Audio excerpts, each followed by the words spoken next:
పక్కన స్టవ్ను జొన్న రొట్టెకి నీళ్ళు అనేది పెట్టేసుకొని అందులో కొంచెం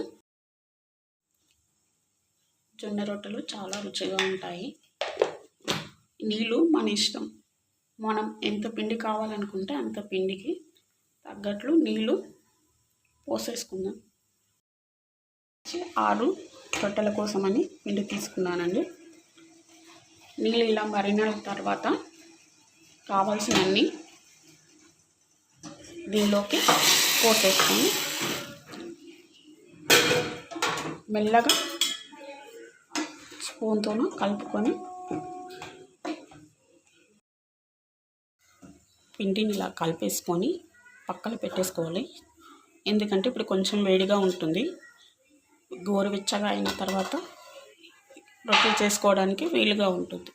వేడి నీళ్ళు పోసి పక్కన పెట్టుకున్న పిండిని గోరువెచ్చగా అయ్యాక అంటే ఇలా చేతికి పట్టుకోవడానికి అనుగుణంగా వచ్చే విధంగా తీసుకొని మనం ఈ పిండిని బాగా జిగిట వచ్చేటట్టు కలుపుకోవాలి. చపాతీ పిండిలాగా కాకుండా దీనికి కొంచెం బలం అనేది కావాలి. ఇట్లా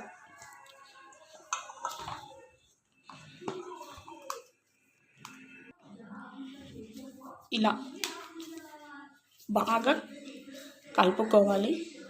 ఎంత ఎక్కువసేపు కలుపుకుంటే రొట్టె అంత బాగా వస్తుంది. నేను ఇక్కడ ఒక చేత్తో ఫోన్ ఒక చేత్తో చేస్తున్నాను కాబట్టి కొంచెం ఇబ్బందిగా ఉంది. ప్లీజ్ కొంచెం అర్థం చేసుకొని వీడియోని ఎండ్ వరకు చూడండి. నా ఛానల్ని సబ్స్క్రైబ్ చేసి నా ఛానల్ని సపోర్ట్ చేయండి.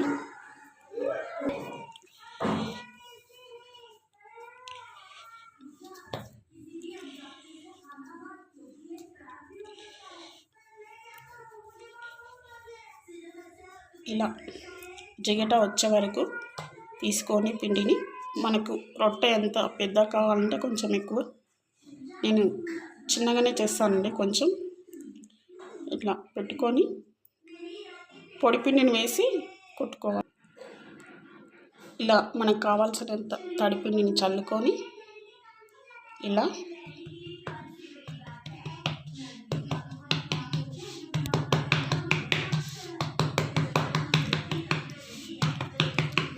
అంచుల వెంబడి వేళ్ళతో కొట్టుకోవాలి. ఇలాగాని కొట్టితే రొట్టె సైడ్లకి ఇచ్చుకుపోతుందండి, అంటే క్రాక్స్ వస్తాయి.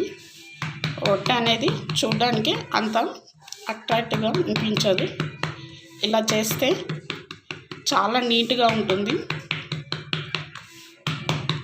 చాలా బాగా వస్తుందండి. అలవాటు లేని వాళ్ళైనా చేసుకోవచ్చు. రొట్టె చేయడం చాలా కష్టంగా అనుకుంటారు, కానీ చాలా ఈజీ అండి. మనం ఇష్టంతో చేయాలి, కానీ చాలా అంటే చాలా ఈజీ.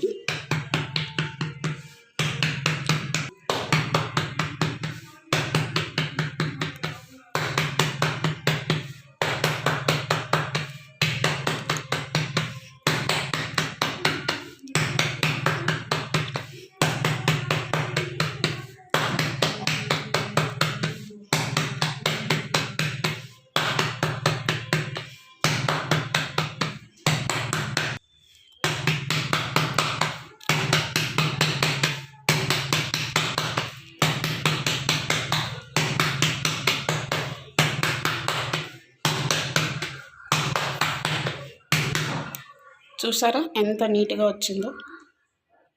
ఇది క్రాక్ కాదండి, ఇట్లా జరిపేటప్పుడు అది అట్లా పోయింది. చాలా అంటే చాలా నీట్గా వచ్చిందండి. దీని ఇట్లా పెనం పైన వేసి చూపిస్తానండి మీకు.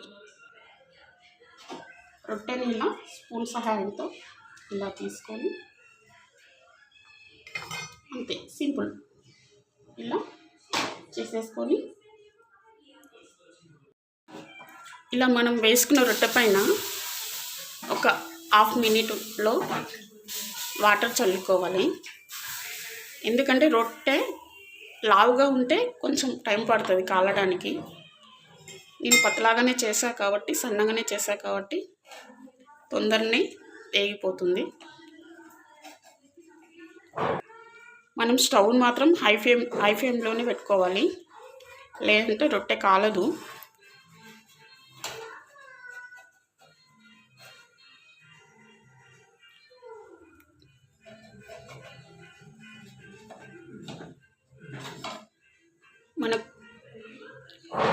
మనకు రొట్టె కాలిందని ఎలా తెలుస్తుందంటే ఇట్లా సైడ్లకి ఇట్లా ఆటోమేటిక్గా అదే వచ్చేస్తుంది.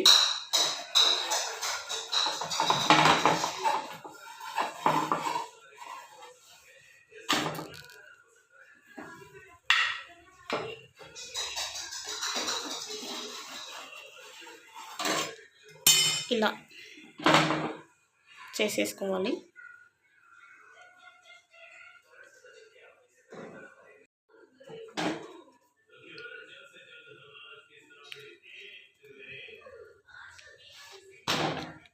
ఇలా హై ఫ్లేమ్ మీదనే రొట్టెని ఇలా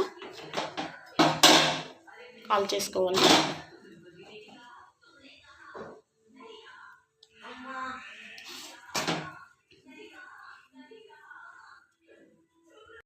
ఇలా రొట్టె పర్ఫెక్ట్గా కాలే వాళ్ళకు తిప్పి కాలుస్తూ ఉండాలి, లేదంటే రొట్టె మారిపోతుంది.